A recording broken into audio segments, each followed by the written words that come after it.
around the world's best, and momentum is on their side.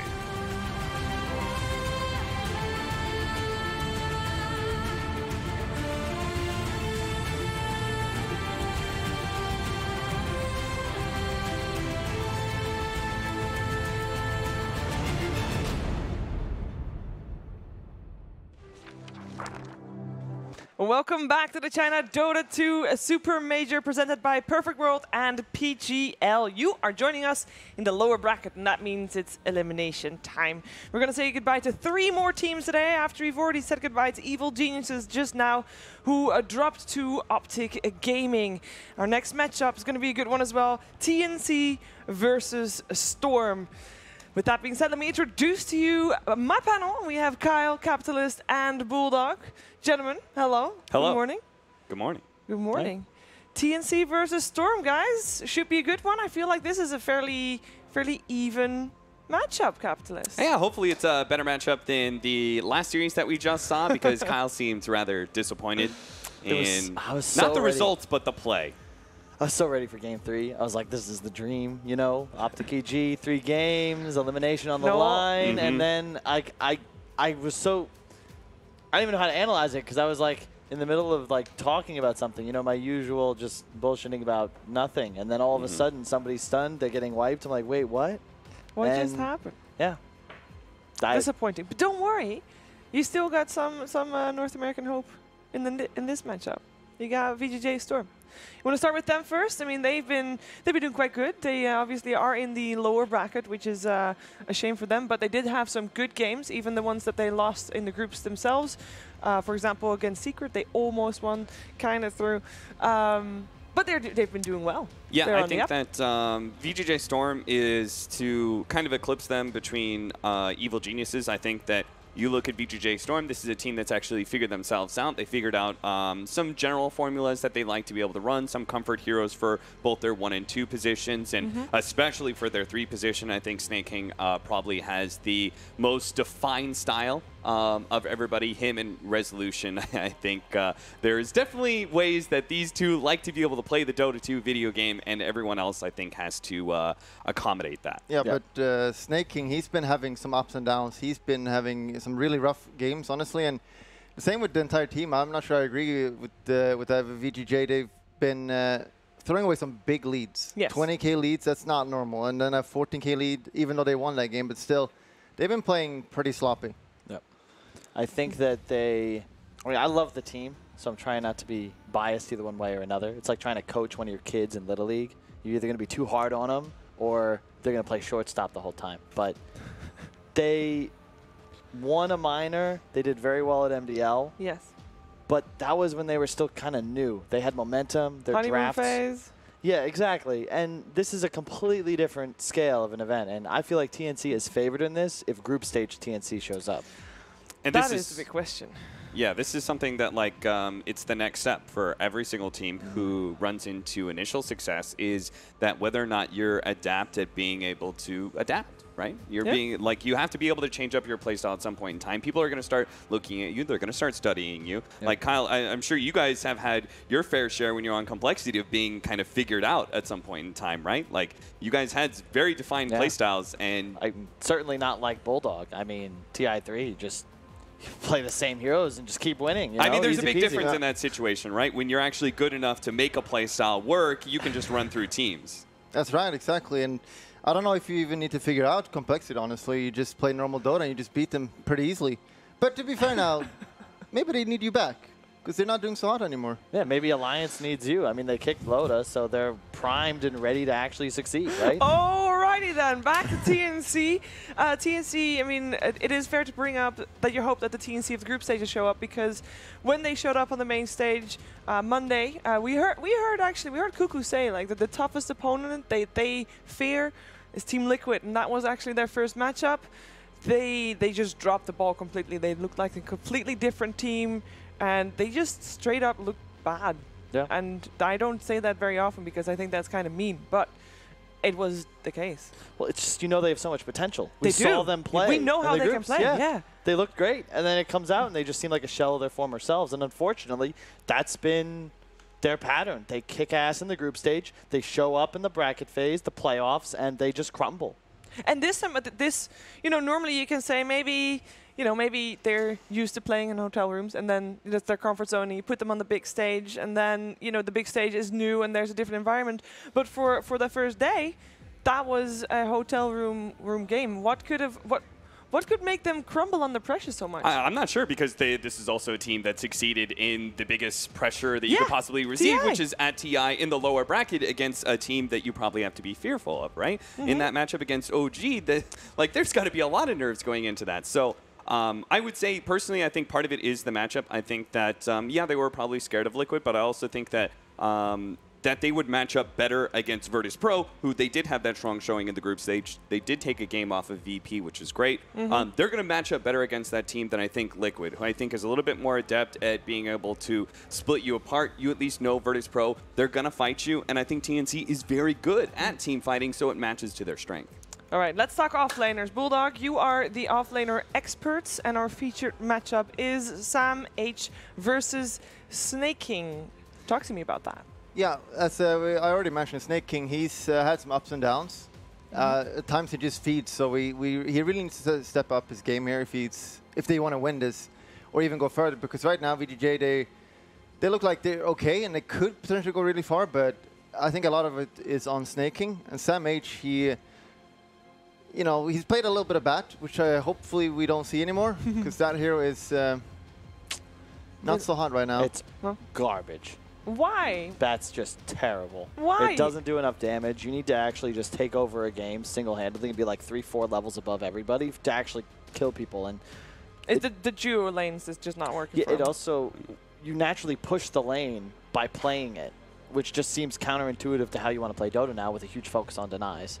Yeah, when you have a strong lane, it's like if you're constantly sticking napalm, you're going to push it into the enemy team. And like if you're winning that lane, you want to actually pull it back in so many ways. And I think that in this matchup between these two offlaners, I think it's a good matchup to talk about, because I think they have almost opposite playstyles in a way. And then I think that Sam H is more adept at being an aggressive initiator for his team, whereas Snake King is a lot better at being a greedier offlaner and playing for efficiency, playing to carry. I think Beastmaster is by far his like best hero right now. And I think for Sam H, it's going to be a hero like maybe not Batrider, but maybe like a core Sand King. Like those are the kind of heroes I think of when I think of Sam H succeeding at his best. Yeah, he succeeded on the Axe as well. We haven't seen that much Axe. I do know that we saw an Axe earlier today, but there's not that many teams that actually dare pick up this hero. Bulldog, what do you think about the Axe at the moment? Fits TNC? Yeah, for sure. We've seen it a lot, honestly. And with the pickup of Skyver seeing more popularity, such a strong laner, you just run at them and you win, and then you just call someone.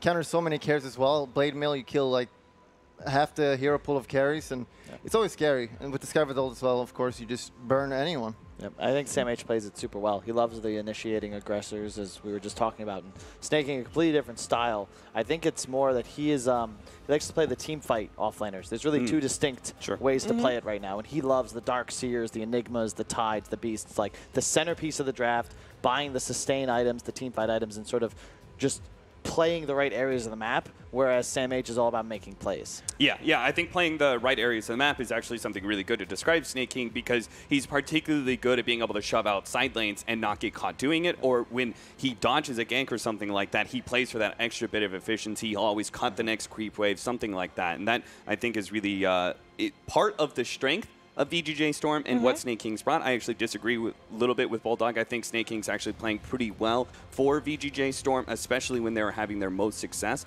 I think Snake King was looking very good. Yeah. But again, it is a very defined play style, and I think that limits VGJ.Storm in the wealth of strategies that are available. I think that it's unfortunate when you have two cores that have like two styles that like they just love to be like Resolution wants to be able to hard carry the game, and Snake King wants to be able to play like this specific style as well. And it's like, okay, it leaves Yawar in an awkward position where they're like, Yawar, you have to play Death Prophet and Dragon Knight every game to kind of fill the gap of our greediness. Because those two offlaners with a very different style they have, it kind of translates into the rest of the team and forces them in a certain type of play style that makes the whole team dynamic different, surely, Kyle. That's said it best. That's part of why I think that honeymoon phase, they have a lot of success, but it's more difficult once you're figured out and you want to branch away from your bread and butter. what do you have if you've limited yourselves for so long? And I think this is a big series for both teams. Yeah. They're both going to be in the TI qualifiers. TNC is not top 2 at this event unless they can really... If they get top 2, they can still make it on DPC. So they'll both probably be in the qualifiers. So they'll both probably be in the qualifiers, sure. Yeah, this is big for confidence. This is like, they're 2 teams on the cusp, right? They both want to take that next step. Yeah. You could argue VGJ.Storm already has, but at the same time, winning a minor, even EG did that. That was old EG, though. VGJ.Storm, I mean, they have to go through opens regardless, and they know that their region is going to be very difficult. Obviously, it remains to be seen if Optic is going to be in there or not, which is going to make the qualifiers definitely more difficult for the North American region. Yeah, they want to get as good as they can get, and this is the best type of practice. And on top of that, this is obviously there's a pretty nice prize purse on top of this match as well. I believe if you're getting knocked out here, you take home $22,500, which is nice, sure. But if they win here, you're guaranteed $60,000. So that jump up is pretty nice. Money doesn't matter. No one plays for money. Says the TI winner, No sure. one plays for money. It's all about the glory. And But he did win TI 3. I mean, there's quite a big difference there in terms of yeah, don't remind me of that. Do you ever feel like you feel bad when you just look at the TI prize pool and you're just like, I won a TI once and it was 1/20th of that. I feel a bit salty. And then you're living in Sweden, and then the government's like, oh, wait a second, I heard you did well here. But at least I live in Sweden, so I'm pretty happy with that. All right. Double-edged That's sword. denial right there, Kyle. I mean, hey, in America, we pay tax too, you know? We get a lot of benefits, like... Yeah. You get roads. We do? Health benefits. I mean, they have a lot of potholes, but there are roads, yes. There are roads, all right. Roads to victory here as well for either VGJ.Storm or TNC as we are in the draft. The bans haven't been too exciting. First pick for TNC is going to be the Bane. Not very exciting either. Real quickly, I see you, Shiver. Yeah, your transition game is on point. Thank you. I try. I do try. Well played. All right. Yeah, VGJ.Storm, they picked a lot of disruptors, what they like, but there's also, I really like Skyras. It's one of the best heroes of the tournament, I think. He just does so much. Or they can just go for the Naga hero if they want. It's pretty basic, good team fight. I really like Naga here. I think it's super good against Bane. You have an interrupt for the grip. You have Song. It's just a better laner, too, I feel. It's good at being able to slow down TNC's playstyle, right? You have a real hard time dealing with the... like, Bane wants to capitalize on a vision advantage. Naga Illusion's just walking over the map, make that very difficult, and he also capitalizes on quick windows in team fights. Naga Song sort of is a reset button to just cancel the hero's entire effect. And one of the better counters to the Naga Siren is Disruptor, and you can't really fit Disruptor Bane into your The question is, Bulldog, is it Disruptor or Jakiro? Yeah. Surely it's Jakiro, right? Both are fine, honestly. Disruptor is kind of good because you got that long-range cancel for Bane in case you can't get the sleep off. Same with the hero, though. Morana? No? Nah. Oh. Not into Bane. Are we okay with just opening your 1-2 supports, though? As I think so. They're used to Disruptor as well. But all right, Luna. I was going to say... Cat Lady. Bane. Half right. Gyro's banned, but Bane is also quite nice against Luna just because of the Enfeeble. I think that that's a great first pick in this game because Cuckoo, it's a lot easier to control the tempo of a game as a 5. When you're on a hero like Bane, where you're not responsible for lanes, you just sort of run around the map, control vision, and read the game. And you just Enfeeble the Luna, you grip him through the BKB at some point in the game, but it's something VGJ.Storm loves to first to. I'm sure they value it as like a top 3 core right now. Gyro's banned, I mean. And we have Clock available right now, which is pretty good against both of those cores. And it's something they like to play a lot. But yeah, the Luna, we've talked a little bit about it first too. We've not been a huge fan.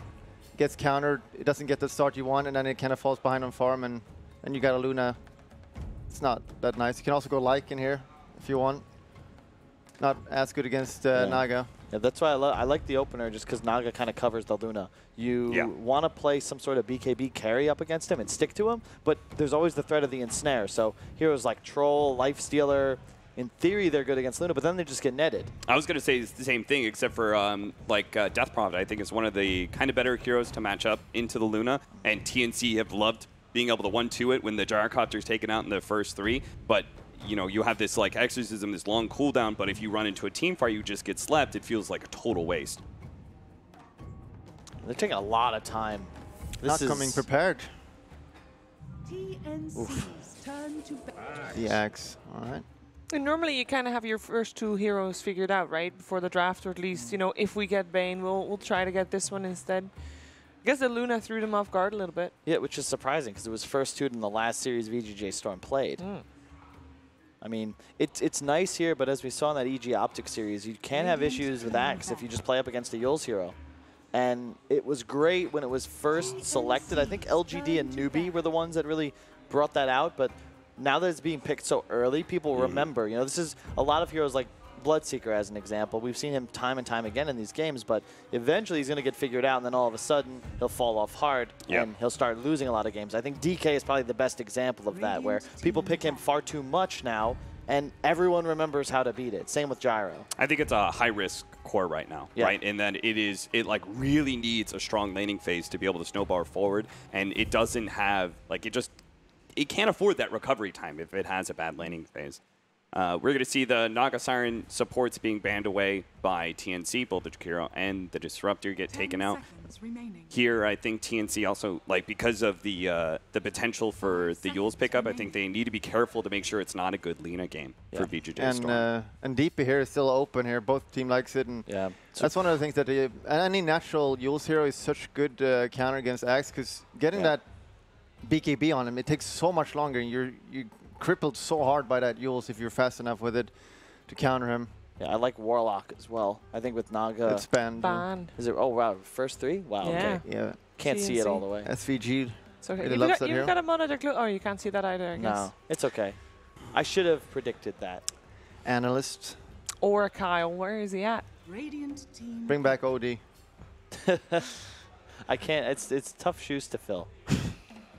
That's why we keep him off panel. You know, he would just take all of our jobs. It would just be the OD show.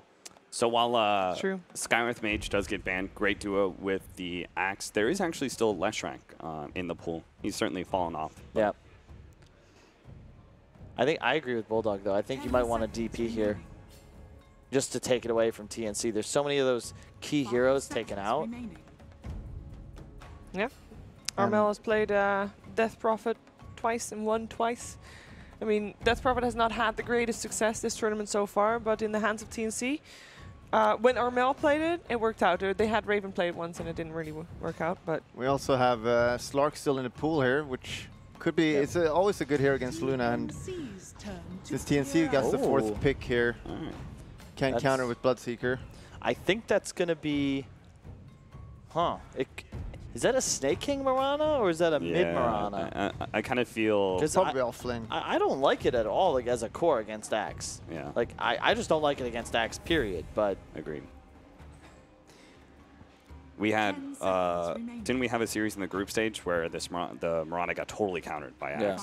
Yeah. I mean, it's also the dream 4th pick Slark game now for TNC. Yeah. It's so good. Yeah. But bottom. That's a. It's still Snake King's logo. He remembers. But it's he's Radiant. like he's been so he can go safe lane. So it's gonna be bottom top. No, he can go bottom, and then you put Luna off lane. Put dual lanes. It's possible. All right, probably not gonna happen, guys. Sorry. Seen also a lot of Tim's loves that the Sand King. He's played really well with that hero. Had some few great games. This is all of their bonus time before even the 3rd pick. Yeah, good call. That's rough. It's strange, too, because, I mean, I go back to the bans that were used against TNC by LGD back at MDL. It was Night Stalker, Nyx, Sand King, like every single game. And TNC takes a lot of time just to pick their bread and butter. Like, they're always trying to play this Sand King. And I think it's a solid pick, especially because, again, I think 4th pick Slark is the way to go. I don't really see anything that's as good. You purge everything that Storm can throw at you with your Dark Pact, and you crush Luna Mirana, specifically Mirana, who cannot use Leap. You just kill him. Yeah. It's going to be Tim's 5th Sand King game this tournament, which is pretty remarkable considering they've only played 9 games so far. 3 of those were wins, 1 loss. Yeah, Storm's got a lot of options. Like, this Mirana could theoretically be support. I just find it real unlikely. And I know MSS loves the hero, but then you have, like, it's just such a strange combination. I think a Tide would be really good for them, but again, just continues increasing the value of Slark. You want some sort of combo break, though, against Bane Axe. They're using up all their time, both of the teams here. I mean, you just pick up your 5 position, right? Hide your core a little bit longer. SVG, I might just be a Witch Doctor, but Rubik could be very strong here as well. They're probably really scared of Slark here, though, as well. Yeah. They're probably thinking a lot about that. It's turn to pick. Ooh, Shadow Demon. Shadow Demon Marana. And Demon Shadow Luna. Demon Luna, yeah. It's the old classic one. Yep. Yeah. I like that pick. Still, And though, Slark. Another Yeah. counter to Axe, right? Yeah, it's a good save, of course. Yep. I really like it, especially with Marana. I think that you want to activate that hero as much as possible, and it's SD Luna. At a certain point in the game, you disrupt him, the illusions run in, and you're just the amount of tower pressure and just damage output is just unbelievable. 5 seconds remaining. Do you want more follow-up on the Naga? I mean, obviously there's already the Marana arrow. Do you want something else with your 5th pick? I think it's just the Snake King hero at this point, and it's just whatever team fighter seems Slark. best. Puck. Hey, first puck of the tournament. That's an interesting pick because Marana Arrow with Disruption is one of those weird stun interactions that will prevent you from being able to phase shift out of Disruption if the arrow is perfect, because you spawn, so to speak, out of the banish directly into the stun and you catch it. But So- he has nothing else to be able to lock him down Correct. outside of that. So Yeah. it is a good puck game. He just has to be aware of that one interaction. Exactly. And what do we want for a carry now for TNC? This is a problem because you're playing as a Naga, so you can't pick something like Lifestealer. It's kind of... I think Slark or Lycan is Slark pretty Yeah, acceptable. Slark. Lycan's so should- hard, though. Yeah, they have both Naga and SD ult, which is really hard for any melee carry right now. Yep.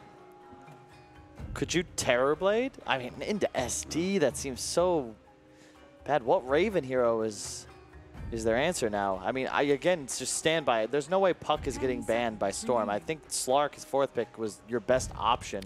Now you need this last hero to do tons of damage. You have 2 low damage supports and then Puck Axe. You're going to have great initiation and pick off, but TNC's turn to Who's Other gonna do the heroes deeps? he's played this tournament are Troll, Lycan, and Death Prophet.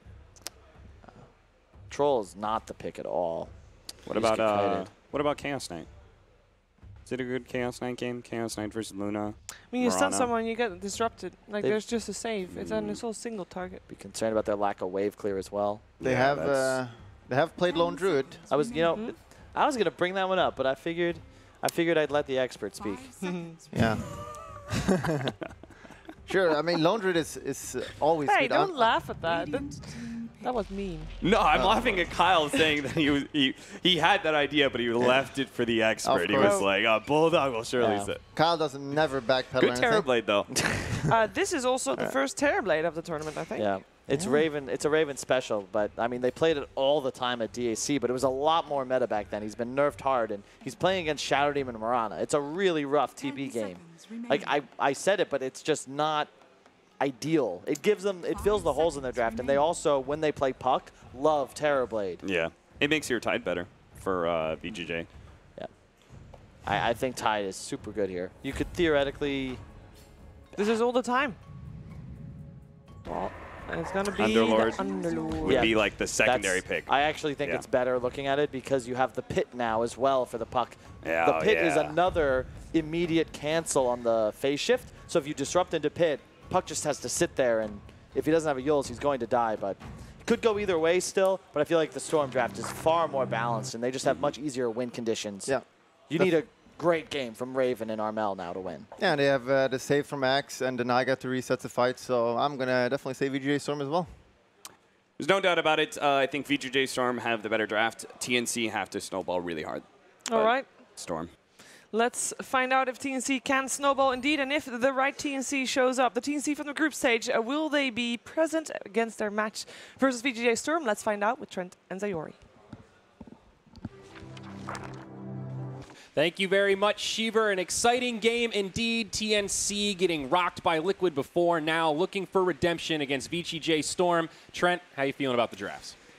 It's dicey, man. The Raven Terrorblade is a thing of beauty, a thing of wonder. It was a thing of beauty. Yeah. Is it still, is the question. That's the real question. Of course, the hero taking some heavy nerfs from the old frog there. Well-deserved, frankly. I mean, he was in a lot of games. Oh, He's getting a little tired of it. The Death Prophet, you know, Dragonite, maybe come up soon. But looks like they still have a little bit of faith here.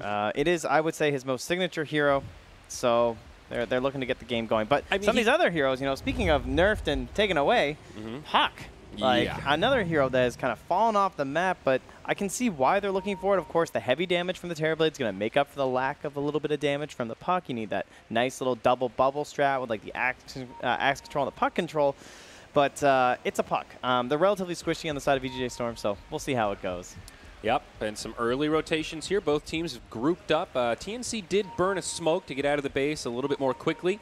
VGJ.Storm just holding their high ground around the Ancients, maybe thinking about making an early invasion. They do have a very good level 1 team here on VGJ.Storm, especially alongside that Marana Arrow. Yeah, it seems everyone's just kind of camping their own side here. The real winner in all this will be Sam H. He's the only one bottom. Might wind up with a couple runes to himself, depending on how this goes up here. Yep. But there is a lot of setup for VGJ.Storm, which is what I like. You know, they built around this Marana well. You've got that classic combo with the Marana Shadow Demon. You've also got the Shadow Demon Luna. And then you've got the Naga Marana, which is also quite good in Snare, and even Song of the Siren to set up for those easy arrows. And Pit of Malice on top of that. So there is a lot of natural synergy across these heroes for the Radiant. But we'll hold that thought as we could see some initiation. SVG walks in a little bit too deep, gets stunned up, and this is likely to be our first blood as the Shadow Demon gets isolated on the high ground. A ward comes. And we'll see who grabs this bounty rune. VGJ.Storm will hang around, and it looks like they're not able to snag it. Cuckoo picked it up before Snake King could, and now Snake King's going to get left behind. Too much damage comes his way. 2 kills for TNC, plus they get the bounty to boot. And both down bottom from Sam H. He steals it away from Rezo. So that's a pretty good start for TNC. Pretty abysmal start for VGJ.Storm. Yeah, things looking very good, but in terms of the lanes, nothing too shocking. Maybe the only surprising thing you could say is the fact that Axe is down here all by himself. No assistance quite yet, but once you know, an additional hero is there to help with the Luna, you might see a rotation from either the Bane or the Sand King here. As well, irritating Dota, MSS is going to grab the next wave, and he's going to be helping Snake King get a good start up top. And this is where you just feel really wasted having 3 heroes if someone's just going to pull the wave like this. And this isn't supposed to happen against a Bane as well. You know, this is one of the key heroes for preventing this sort of activity. Well, they will go in on gets Snake away King, with it. Yeah, now initiation onto the Underlord. First stun connects. I don't think they'll be able to find the kill. Pretty beefy offlaner, but MSS does get away with this creep pull and makes it back behind the tower. So this top lane off to a pretty good start for VGJ.Storm. Checking in on the mid, Puck versus Marana. What do we expect here, Trent? Yeah, well, in terms of like trading blows here in the top lane, also happening here in the mid. So yeah, just constant. You know, Puck is still Puck. Can still do very well in these matchups. Has extremely irritating right-click damage. You can dodge out with a phase shift. There's nothing really punishing from the Marana here. So expecting Armel to have a pretty good time. Yeah, there is a pretty big just right-click disparity. Puck at 74 right now. Marana only at 56. Definitely would expect the Fairy Dragon to have a pretty good time. As Sam H. Up. Oh my God. Gotta respect. Even level 1. Shadow Poison. Yep. At exponential growth, baby. That's what happens. 6 of them, 766 damage. You know, how is that balanced kind of deal there? But, you know, don't get hit by 6 Shadow Poisons is generally a pretty good answer to that. Yeah, that's a good rule of thumb there. As you see, MSS deep in enemy territory here, just playing with the creeps. And doesn't really seem like anything is going to come through to punish this. He'll just TP out, doing a great job messing up this lane equilibrium. Everything relatively relaxed for now. Of course, we're going to be looking for RML to be the one to really kick off this game here. I think across the entire board, he's the one who's going to have to be the most active, get that level 6, maybe hope to punish some dives onto his Terrorblade, because this is why Puck and TV work so well together, is because when you're up against Terrorblade, you know you want to pressure him. You can't just let him do his thing, be fully free in the lane like Raven is right now. And as this continues, you have this burden on VGJ.Storm saying, yo, we got to rotate. We got to try and kill this TB. And when you dive from under his tower, that is where Puck excels better than any other mid hero. Punishing with that Dream Coil, and suddenly you lose 3 heroes and don't even get the TV.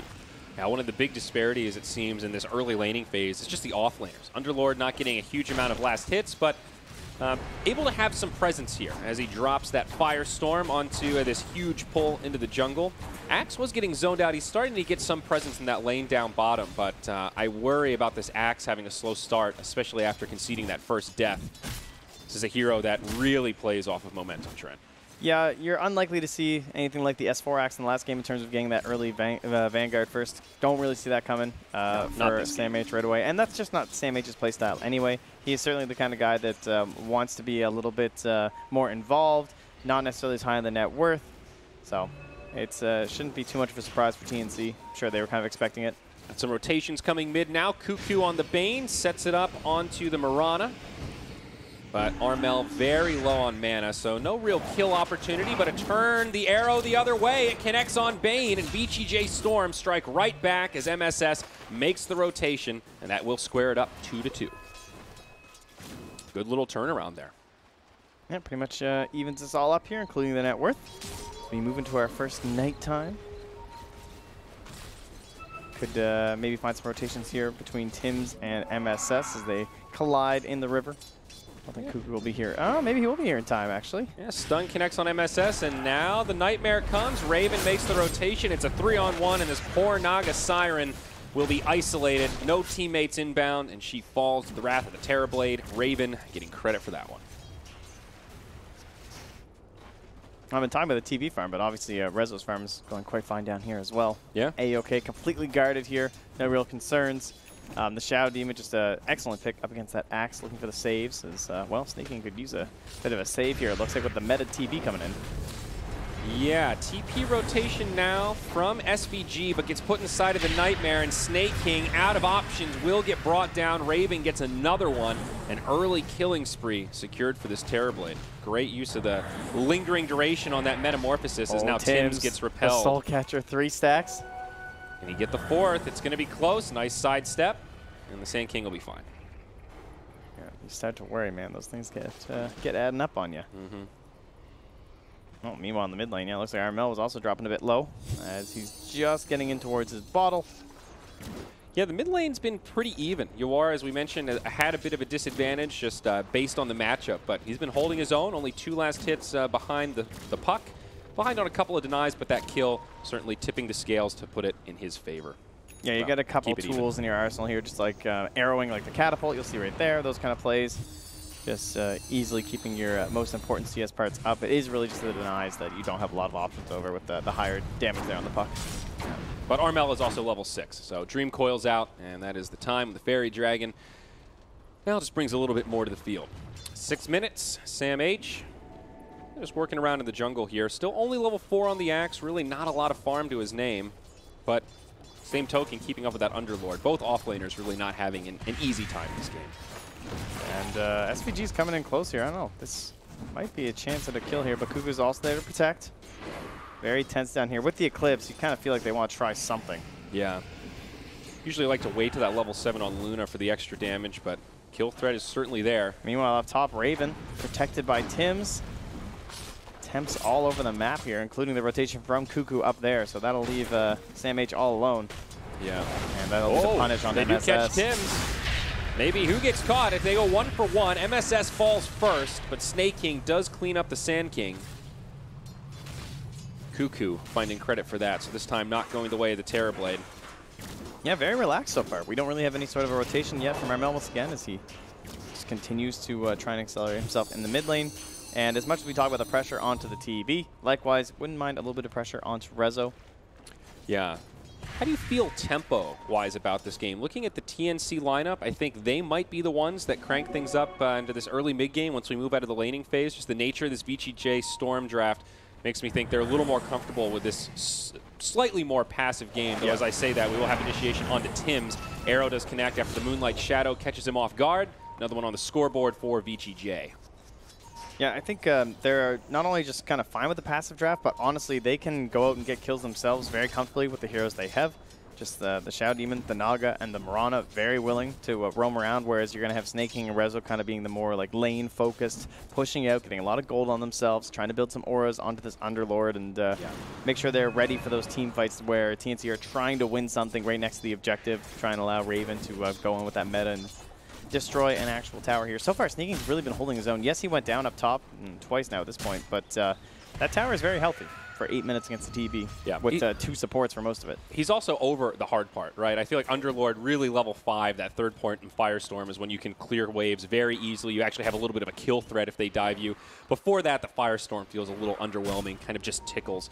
And yeah, actually pulling ahead of the Axe now in terms of overall net worth. So that is one thing tipping the scales, but still very even. 8.5 minutes in, less than a 1K net worth lead as we see a smoke rotation in the enemy jungle. They might bump into MSS, but looks like the paths won't quite cross, even though that smoke from Cuckoo did get broken. Yeah, interesting that they're smoking down here. They've committed so much of their vision to the northern half of the map, and they haven't brought any wards with them either. So like, you come and make the smoke rotation, you can't even place anything. And just kind of ends up being a little bit wasted there, hoping they were going to find Rezo. Meanwhile, Rezo is farming himself a nice stack. Nice triple stack here at the hard camp, something TNC would absolutely like to intercept, and they see it. They'll be on their way in. 3 heroes now moving into the fray. But there are reinforcements for VGJ.Storm as well. The battle for the stack. Axe and Sand King very happy with multiple creeps, and now it's Armel who's here. They need to run, but there's no coil available. It's coming up in about 20 seconds, though. There's the banish onto Cuckoo. Luna has the ultimate, finds the kill there. Arrow actually connects on the Axe from downtown, and that will secure a kill on Sam H. It's a quick 2-for-0 as the rest of TNC have to head back to defensive territory. Yeah, lacking the coil there, just no real threat when Armel rotates through. Rezo TPing right there to the shrine. They connect onto Tim's with the ensnare, and they make it 3. A double secured for Yawar. Understandable from TNC. They see them going for the stack. They really want to contest it, but it does not work out well at all. Yeah. And at the very least, they are still drawing all that attention away from Raven. Certainly can't be ignored. He's on his way towards that Dragonlance. He's still doing fine. He's right at the top of the net worth chart there with the Luna. Cuckoo just takes a Lucent Beam. Thought they might commit for that, but MSS couldn't quite get in range for that ensnare. That's a lot of runes, though. Mm-hmm. Yeah. Yeah, you Many see a bounty that rune. jump on the net worth for the whole team. Easy. So they got 3 out of the 4 there. I will say the one thing going well for TNC, though, is Raven. This Terrorblade is farming very nicely. He was beating the Luna until that failed skirmish down bottom, but he's getting space in the jungle now. He's also over that hump. You know, Terrorblade is very squishy in those first couple levels, now almost level 9, getting up to that big armor, working on a Dragonlance, getting those core stats items. TNC still have a lot of options here, Trent. Sure, but they also really want to get stuff done with the Dream Coil. So this is it, the smoke with Armel. Let's see if this coil makes something happen. Oh, Cuckoo smoke gets broken.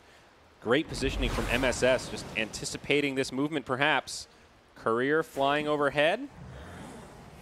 Again, they're coming down here with no vision. I feel like these are such ambitious plays here, but they have the Dream Coil does connect on Rezo. He'll go ahead and snap the tether straight away.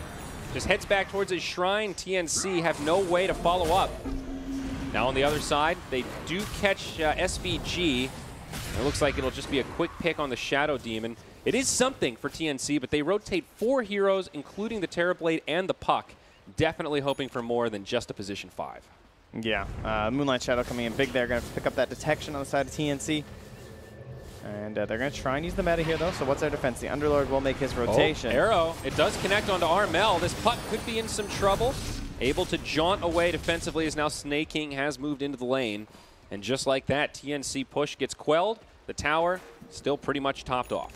Yeah, they're going to be sent back, thrown outside the map. Very disappointed. And all the while, Rezo's just free farming in the top lane, completely uncontested.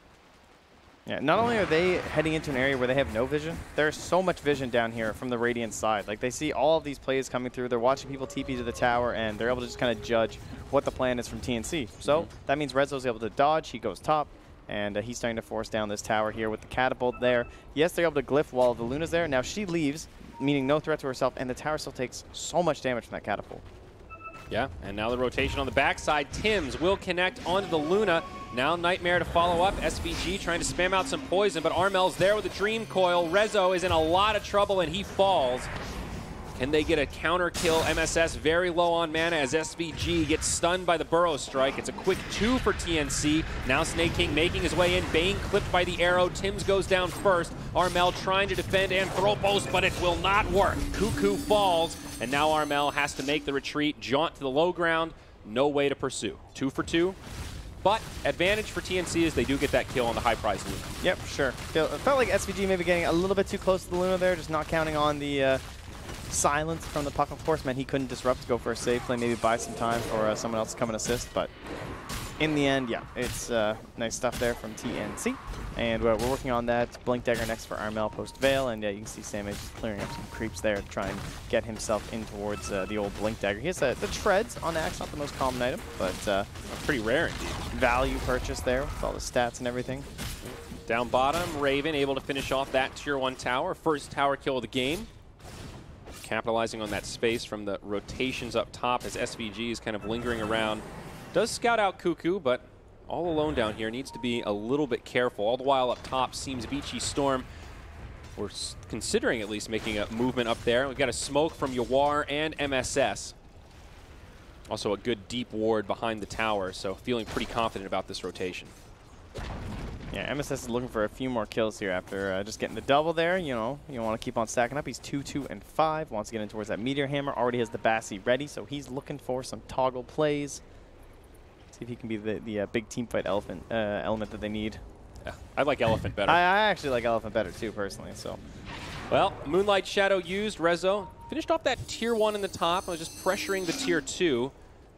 VGJ maybe looking for an opening in the mid, but Moonlight Shadow not going to yield much as TNC smoke up inside their jungle. Will third time be the charm? I feel like we're just going back and forth. One team smoking up into the other, but guess what? The smoke up coming this time, and Moonlight Shadow will not be there, as it was just used. So that was kind of what thwarted the last one.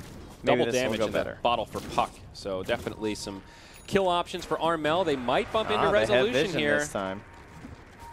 Rezo just farming away. We've seen this story before.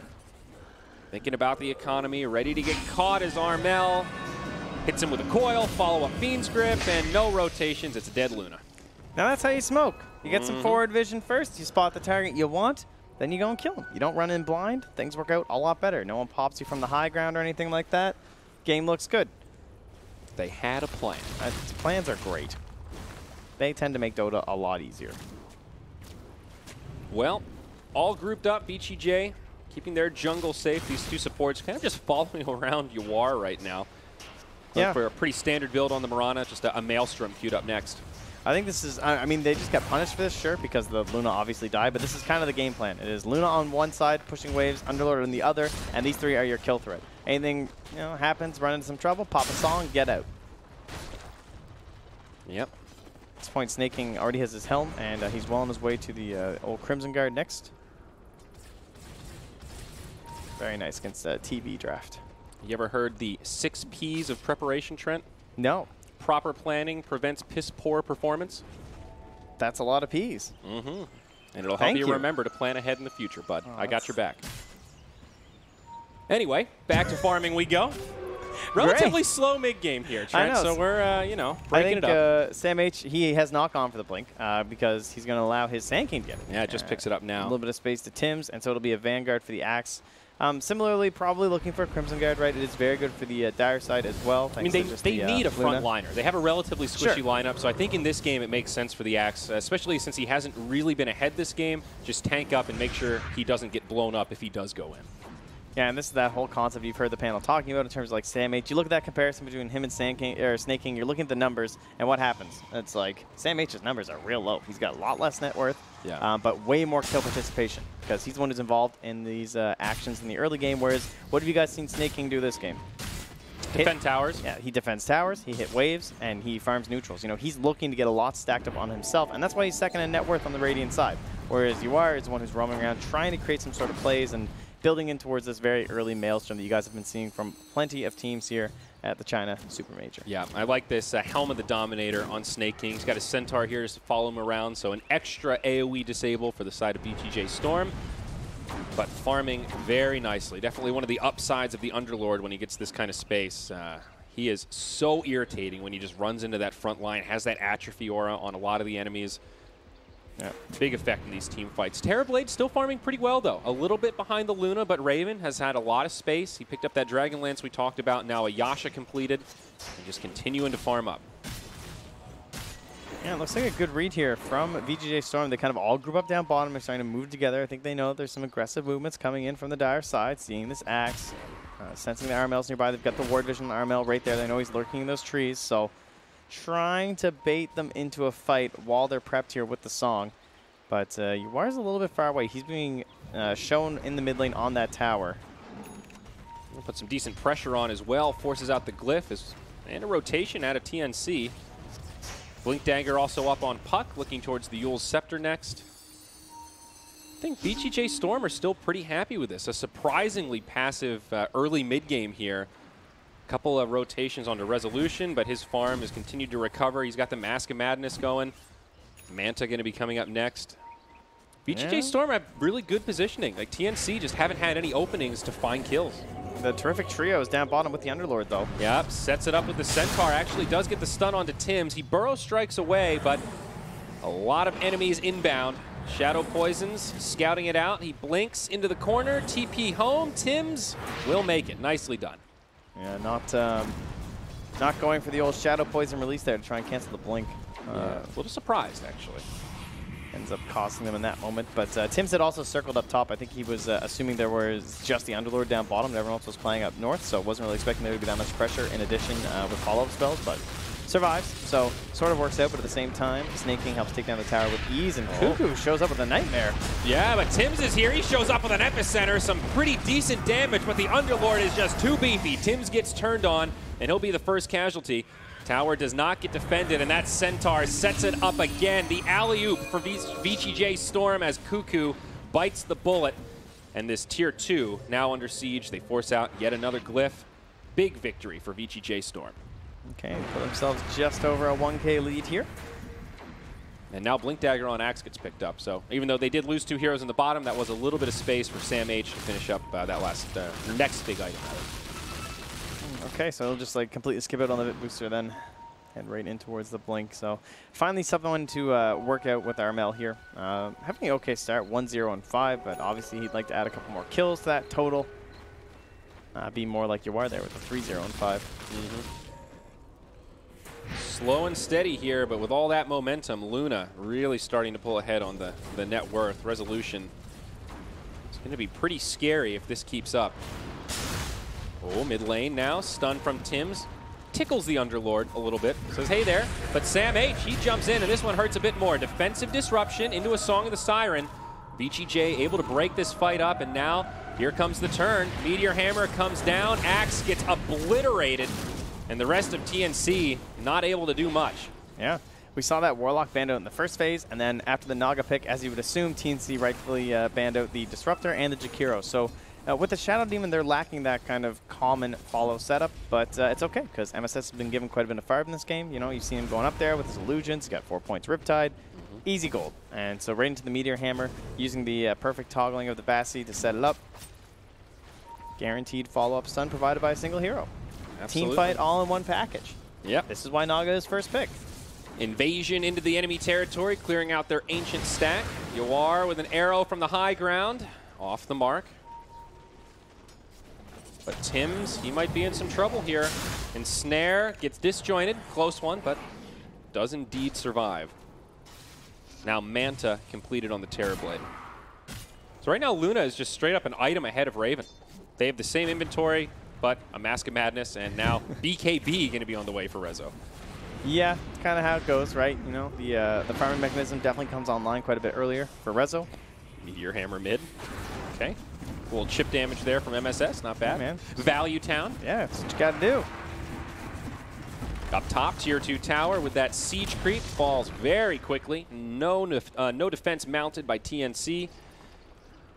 Yeah, and Raven just has illusions down bottom. He's still there. He's got his Manta. Not going to matter all too much, though. Yep. So this is, again, one of these problems where it comes to like the Radiant versus the Dire side. Now the Radiant have pushed up. They have taken away this farming space that Raven's been living in for the past like 15 minutes, honestly. Just been inside that Dire jungle. That's no longer his home. He's going to be more focused around that Radiant jungle down bottom. Then eventually his allies will have to kind of like clear the Dire jungle before he can really go back there.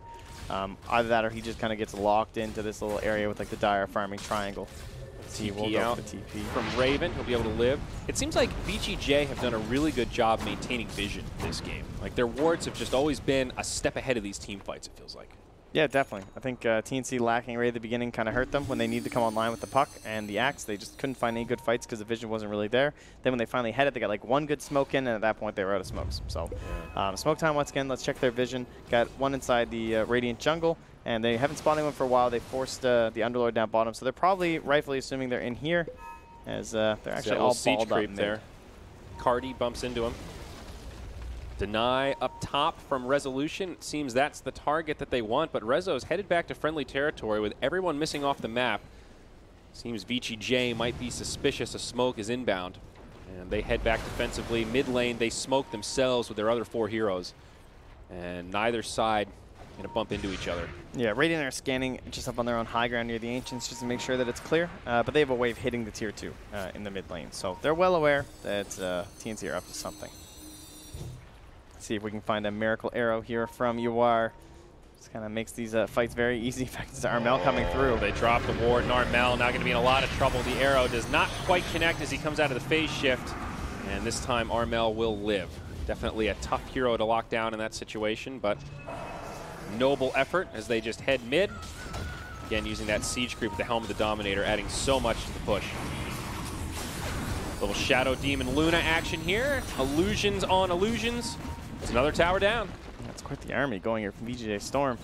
And Rezo back into the pit here. So some of our Luna drafts lately having some struggles with the first Roche. I feel like it keeps being taken away from them, and then the game gets delayed, and then Luna still manages to win with the second, or sometimes it just falls apart from there, before Na'Vi found out. But this one looks pretty good for VGJ.Storm. Will it be another disastrous fight? I mean, they have a puck, they have an axe. These are heroes that want to fight the pit, but they're up against Song. All their ultimates, exactly. And it feels so safe when you have that Song of the Siren. Even Eclipse, ready to rock and roll if you that's get jumped good timing on the orb. Oh, he's not willing.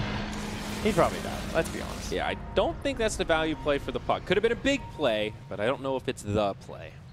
Either way, Roche goes down to the Radiant, and Rezo will be the one to pick up the Aegis of the Immortal and secure that second life. Now Moonlight Shadow stalking down Cuckoo, but he's got a Sentry Ward down, drops the Nightmare, knocks Siren with a mirror image, not going to be able to catch him.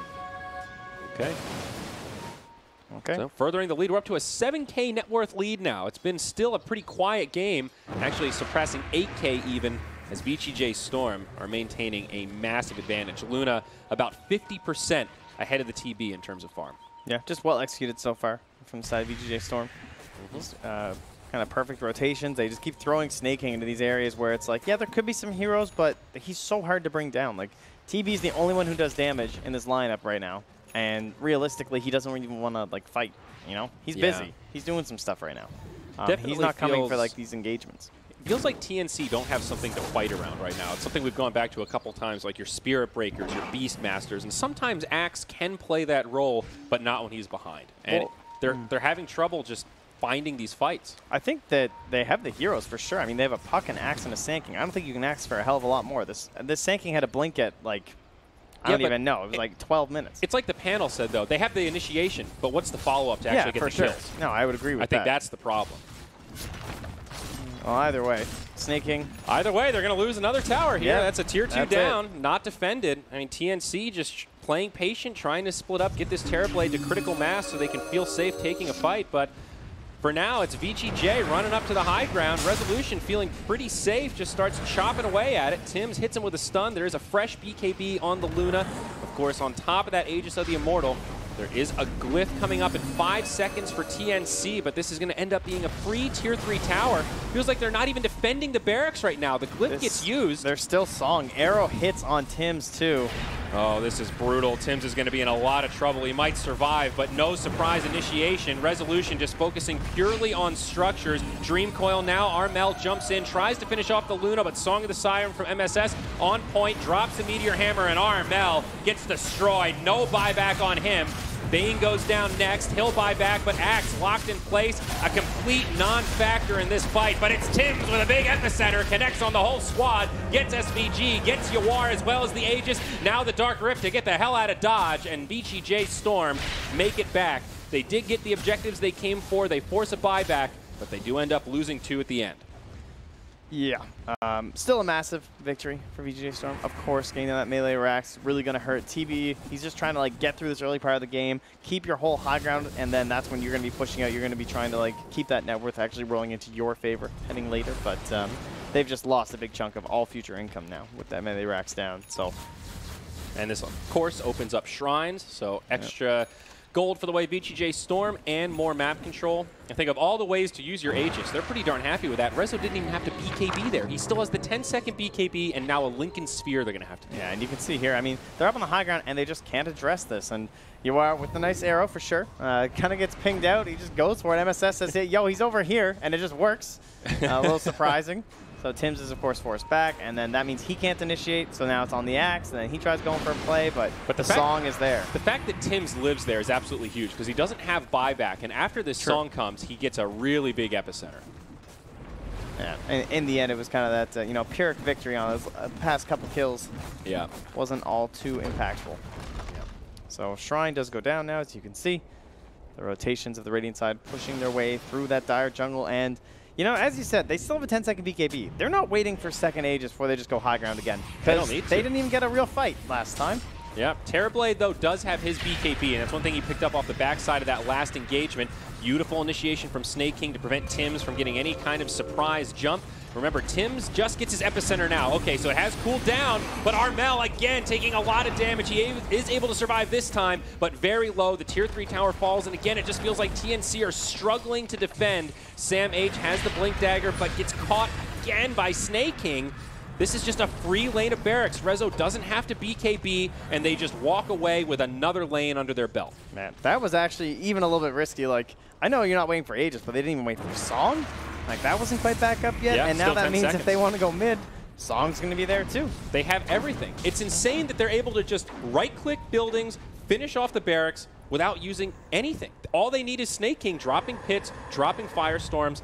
Where has Sam H been this game? Trent, I'm turning on the flamethrower because he has been a complete non-factor in all of these What fights. was his lane, though? He didn't have a dual lane. He didn't have this standard Axe +1, the Skywrath Mage, this like so what you're telling me spammer. there, when they're trying to defend the barracks, he should be getting hit by the Underlord instead of actually catching an initiation. Speaking of death, Armel does get caught as he's trying to farm the jungle. He didn't have a game. He didn't get to play Axe. He just had a guy who was given a terrible lane, who had late items, who... The last two high ground defenses, he had a Blink and a Vanguard. He did nothing. He just got caught both times. Well, what are you supposed to do? Use your Blink and use a Berserker's Call? Do anything? Well, he died anyway. He didn't even use his spells.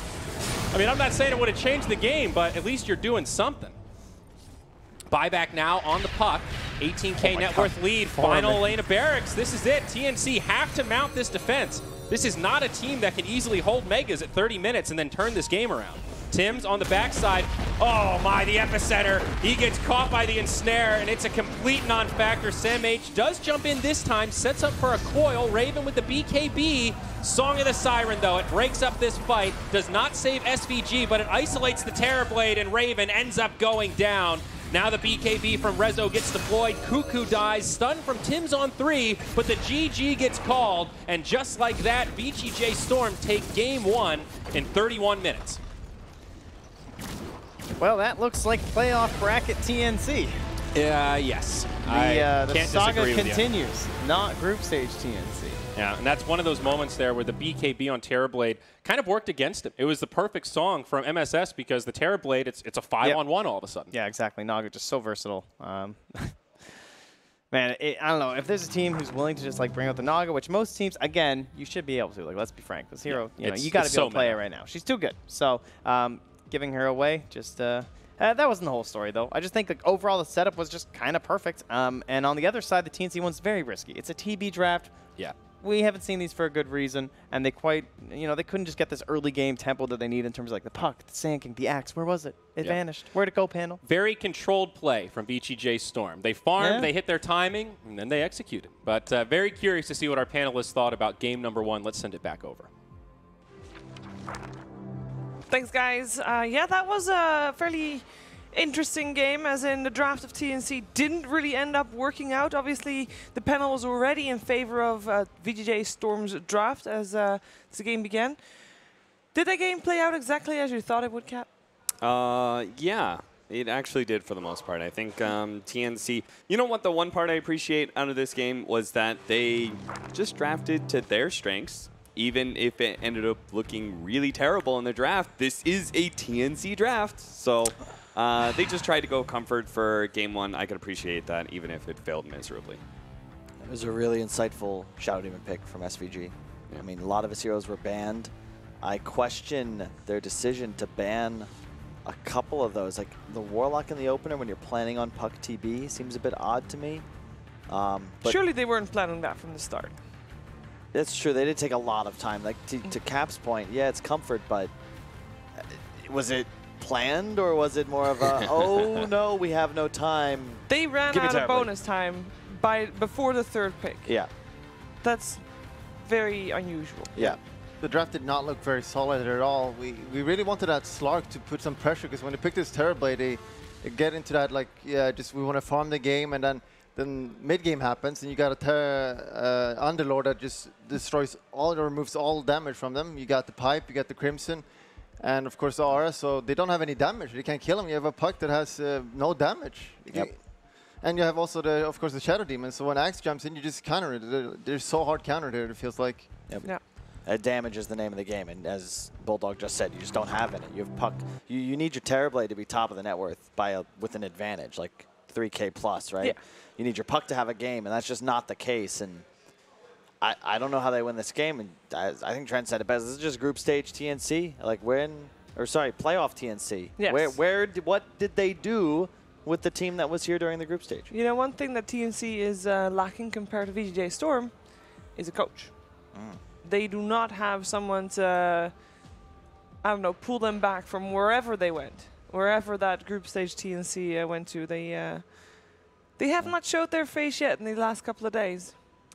I like that VGJ.Storm, to their credit, they understood that TNC couldn't really win this game as long as they were grouped up, because TNC's lineup has no like side lane pressure in that regard. If you just 5-man into the tier 2 at bottom lane, there's nothing that this TNC team will be able to do otherwise. And they're just mostly focused on being able to win these team fights, but when you have an Underlord on the front lines and a Nagasar in the back, you can't get a strong initiation to actually win said team fight. So And they just protected themselves. And unlike the previous series, they maintained their formation. Yes. They it wasn't what I would call like the trickle in, where you just have one guy go in followed by the other guys like one at a time, single file, which is surprisingly not the best way to take a team fight. Good item choices as well, Kyle. You're all about the items. Yeah, I liked it. Resolution picked up the Lincolns. Marana picked up second item Lincolns as well. The key is that there's 2. If you just get the 1, it's much easier to have that just become dead gold. But when you have the 2, it's way harder to sunder. You can throw it on your Luna as he's sieging, and he effectively has 2. It just makes the game very difficult to play if you're TNC. And I mean, all 3 of us are saying Slark during the draft. VGJ.Storm bans the Slark last. Like, everyone can see it. Yeah. And I'm just concerned like that I don't know if they're not reading the game well or what, but when you take your time away, it's really difficult to find that hero that fits, because you have 20 seconds. And then you go to comfort the hero like, you Terrorblade. And for me, when it comes down to it, I'm not sure from a drafting position, but for me, it's like the 4th, 5th position. It's like, in that situation, is there a hero that can replace Slark? And I don't think there was, but I think there was heroes that can replace Puck. Yep. Right? There's still plenty of tempo controllers. I think Lena was still in the pool. Deathprop was still in the pool. I think there were plenty of heroes that could just play for mid-game, and that's all you really need to do, because Slark would have given you the win condition. And you explained it perfectly. That's how you look at it. Most teams, when they're in that first pick spot, you have an idea of what you want 4th and 5th. You want to pick the one that's harder to replace first. And there is nothing that can compare to a Slark. Like, it's a very unique hero. His kit is special, and that's why we see him so often in that spot. Because when it's a good Slark game, he is the win condition. There wasn't another. Who do you want to get for MVP, Bulldog? Ooh, that's a hard one. I don't think anyone really stood out for me, at least. I think it was a big team effort. Maybe just give it to SVG for the draft, honestly. Sure. Let's make it simple. I agree. For plays in game, I would say Mojo, but Too late. I'm outnumbered. Yeah. Observer Wards plays 26. Oof. 26. Is that even possible in the length of the game?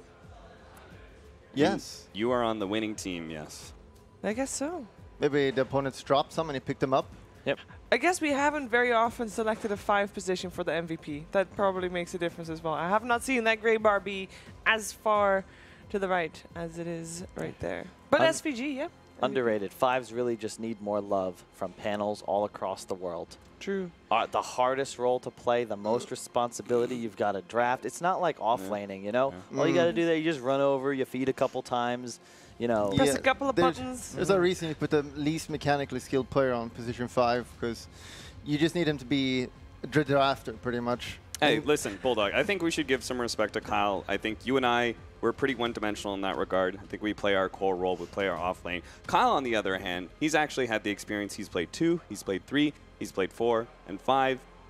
You got first place as an offlaner. Kyle, what position did you place as an offlaner? My best was actually... Is it 12th or something? It was actually 5th, 6th at the Shanghai Major. We beat this this TI, the important tournament of the year. Hey, Shanghai Major is legendary in Dota 2. Ooh, Remember that line? Infamous, probably a better term for it. All right, we're going to take a short break. I'll sort them out, and we'll come back for the second game of the series.